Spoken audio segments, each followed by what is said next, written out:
In the third episode of our 16-day adventure, we are up before the sun, we find some elephants in a place we did not expect, and we use a feather duster. We had a short drive ahead of us for the day, but it would take us more than 6 hours, so we started early, left Kubu after experiencing an amazing sunrise, stopped to make breakfast in the middle of nowhere, refueled at Gweta, and checked in for the night at Planet Boabab just off the A3. One of the main reasons people visit Kubu Island is the solitude. Second to that is the experience of waking up before dawn, driving to the eastern side of the island, brewing a cup of coffee, and waiting for what is likely one of the world's best sunrises. It is something that cannot be accurately expressed in a photo or with words. The salt pan stretches out in front of you as far as the eye may see, and when day breaks, you are rewarded with a scene that you will never forget. While it was still dark, we drove out to the perfect spot to see the sunrise, and soon the gloom gave way to the most incredible colors. There were miles and miles of white, flat sampan displaying as the sun rose in the distance above the curve of the Earth's surface. As the sun rose in front of us, it revealed the island's high granite rocks and spectacular baobab trees behind us, creating the impression of a masterpiece being painted. It was definitely one of the tour's defining moments, and something you have to experience.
by Kubu.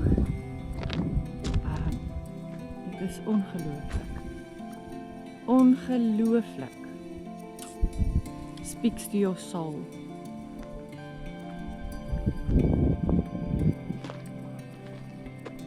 Almal neem foto's.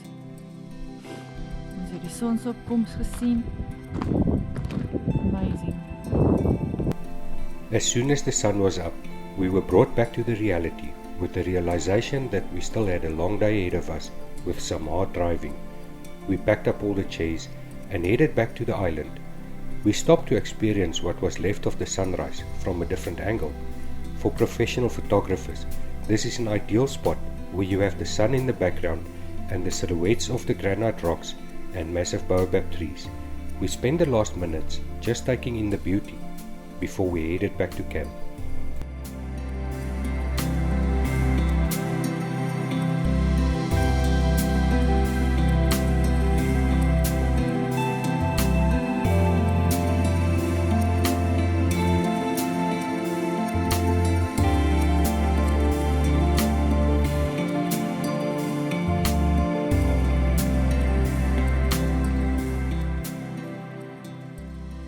Keep close to the island and avoid straying into the distance when driving around the island.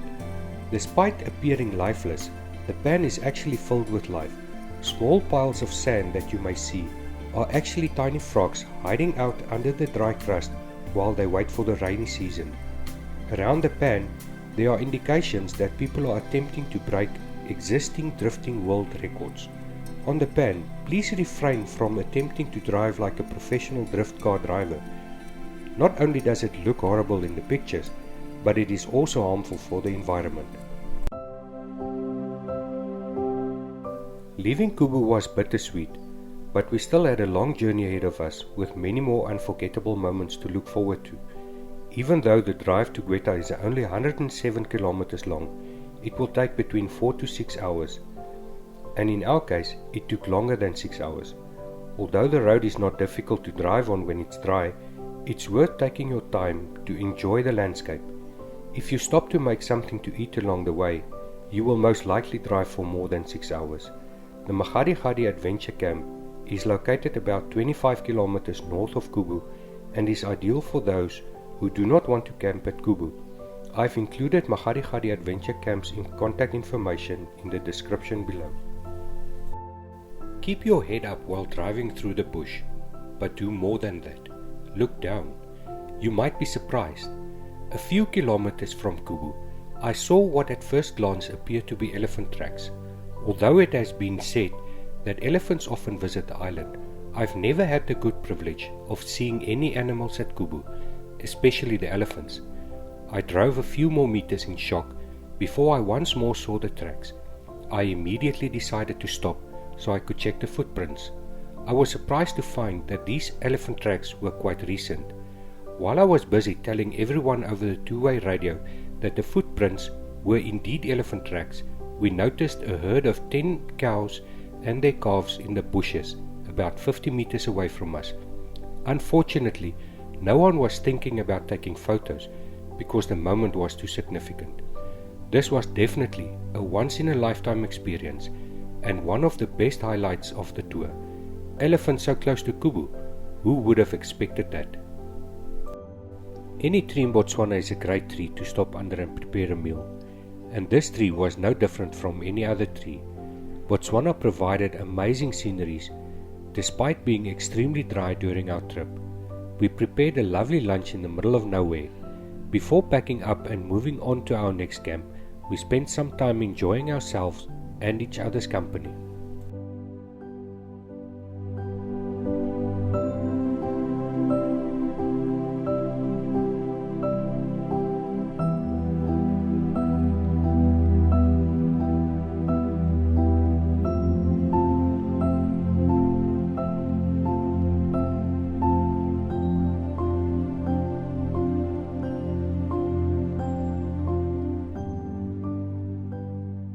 The flat salt pan reappears a few kilometers before Gweta, replacing the grasslands. This section of the Ntwetwe pan is inaccessible during rainy season since it's covered in water and you are likely to end up getting stuck. Depending on how much rain fell in the area, taking the exit towards Nata is a better choice. It is very dusty during dry season.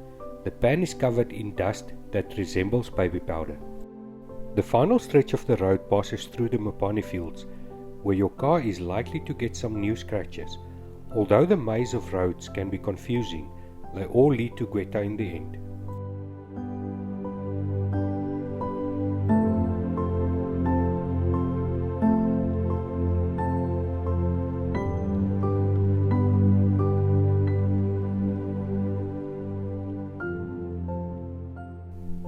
The Gweta petrol station was our next destination. While some of us refueled once again, the others were occupied with removing the magical Kubu dust that managed to creep into even the most unlikely places. Although fuel is widely available on all major roads, a fuel stop like the one at Gweta is not always dependable because there may occasionally be a fuel shortage or a power outage. Keep extra cash on hand because the card machines there rarely works.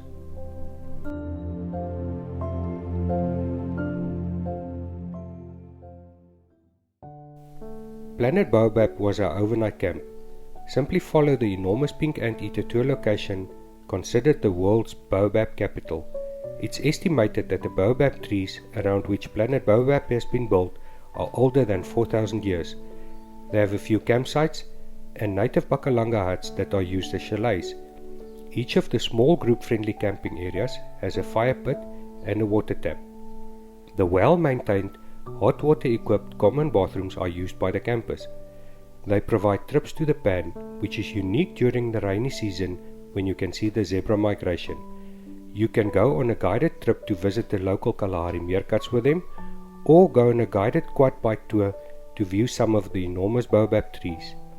If you don't want to make your own food, there's a restaurant and a bar with a wide selection of drinks. You can unwind while receiving a massage or cool off in the pool. When the sun goes down, it transforms into a nighttime wonderland with lanterns directing you along the trails and lights highlighting the baobab trees. A true sanctuary in a continent full of unpredictabilities and emptiness, Planet Boabab is really special.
The rest of the evening was spent around the campfire, where we devoured a fantastic meal that Martin and Carmi had made. The following episode finds us leaving Planet Boabab and travelling via the A3 to Maun, where we stock up and take in the lively and noisy local nightlife. Subscribe to the channel to find out when our next episode will be released and to follow our journey as we make our way to Maun. If you enjoyed this episode, kindly click the like button.